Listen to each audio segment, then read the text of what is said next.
In this video, I'll show you how to use the AI step-by-step command. This command rewrites your text into clear numbered steps, making it easier to follow a process or complete a task. AI step-by-step works within chat conversations, ticketing, and the knowledge base. Here's how it works. When you're conversing or responding to a ticket, click the / icon at the bottom left corner of the chat screen, then select the AI commands icon.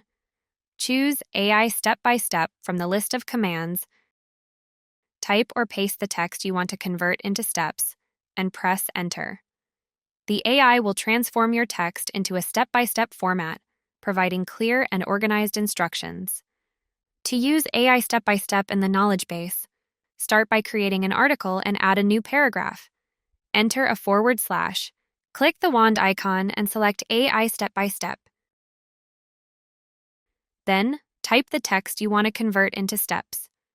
Press Enter, and the AI will rewrite your text into a clear step-by-step guide.